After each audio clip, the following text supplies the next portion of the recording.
Hey everybody, welcome back to our Neck of the Woods. Today's video, I just got two little things to do here, a little bit longer than a YouTube short.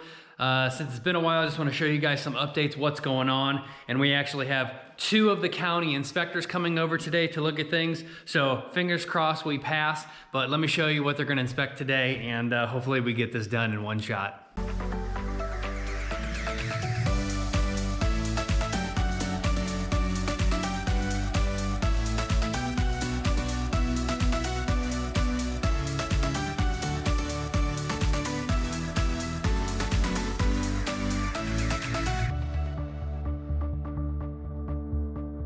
All right, so the first inspector coming over today is plumbing. I actually got an email from them and a letter, and I'm really surprised they did this because they didn't do it on two other permits that I have.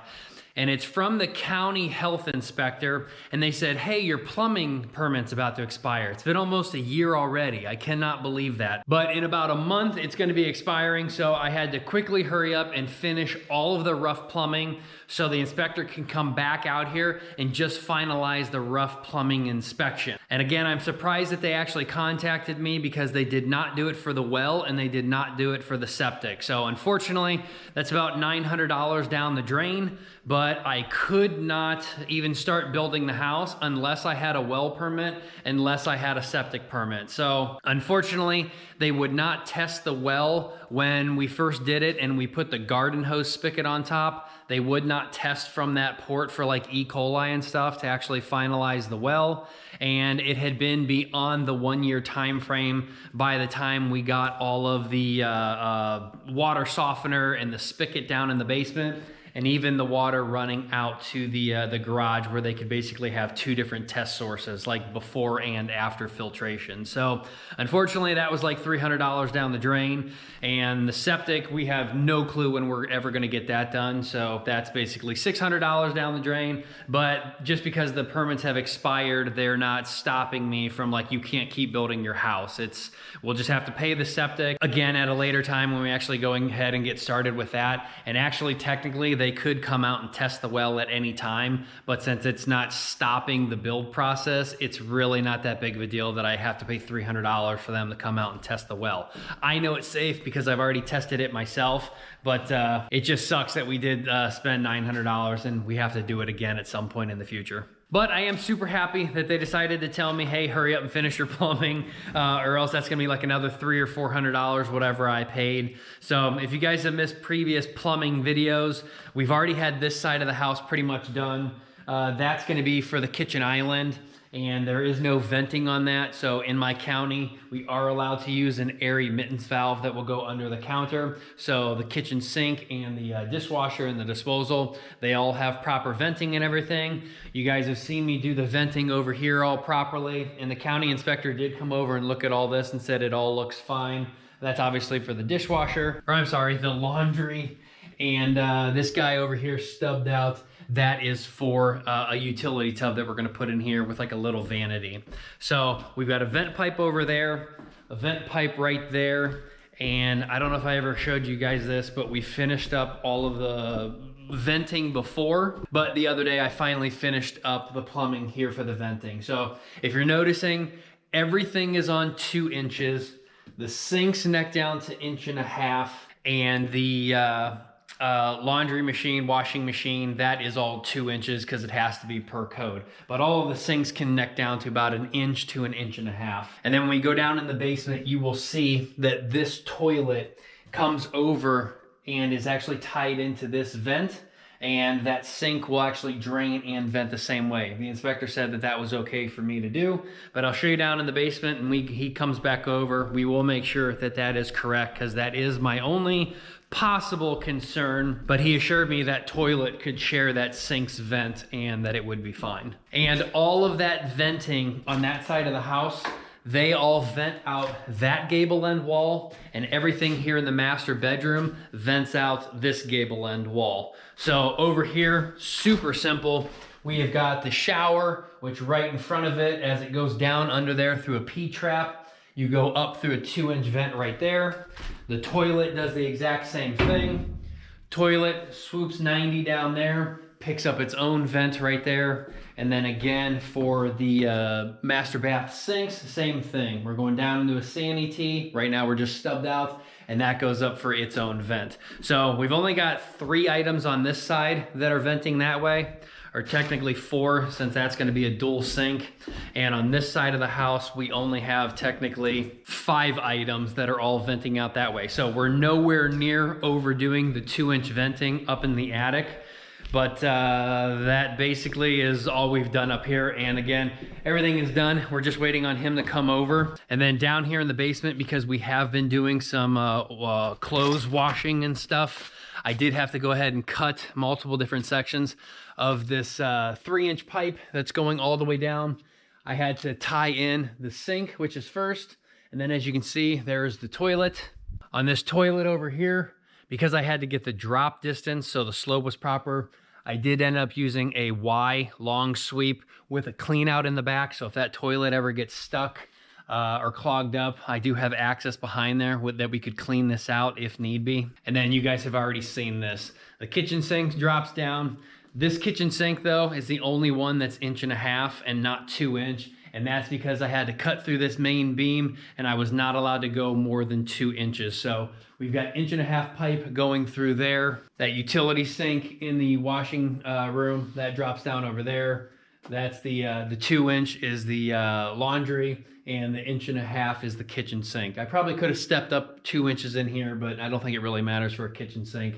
As long as we get down over here, we're already stepped up to 3-inch. So not that big of a deal, but I am super happy that I got all of my slope right, because as I was cutting this 3-inch pipe and also putting in all of my reinforcement hangers, which he said last time I didn't have enough. You have to have reinforcement hangers every 4 feet. When I was cutting this pipe the other day, it was completely bone dry. So even after doing laundry, every little bit of water basically drains on down and goes outside. So I had my slope perfect. And then under here, again, this is the shower. You can see the 2-inch P-trap right there.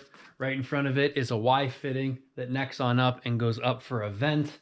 The toilet, much bigger pipe, but does the exact same thing. Swoops down, picks up a Y fitting, goes up for the venting.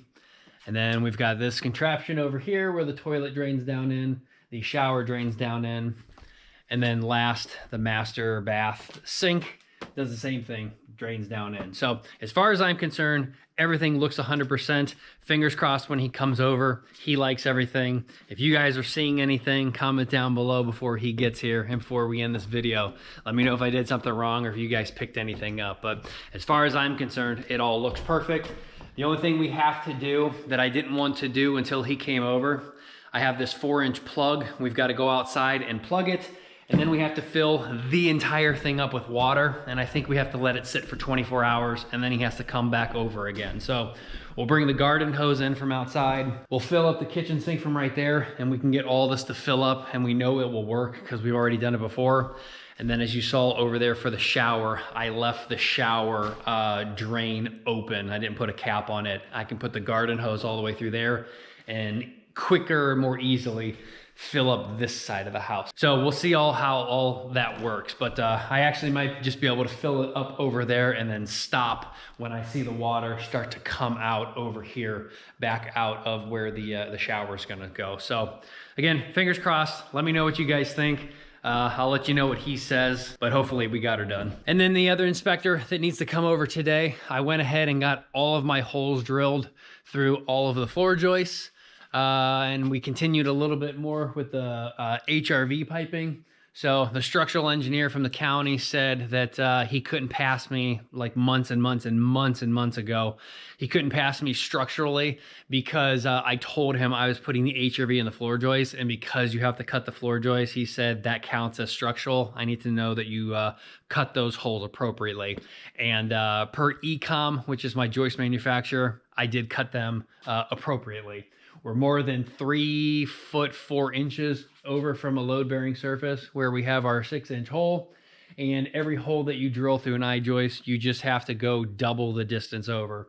So if you got a 6-inch hole, as long as you're more than 12 inches over from inside edge to inside edge, that is structurally fine for ecom. So he's got to come over and look at that. The plumber has to come over and look at everything else. And again, fingers crossed, and we wrap today up in this video that is 2 more things checked off the list, and this house is that much further from being approved, possibly lived in, possibly whatever else Aaron and I think we can do. So I'll let you guys know in a little bit what both say. Hang tight. All right, everybody, the inspectors are done. They just left.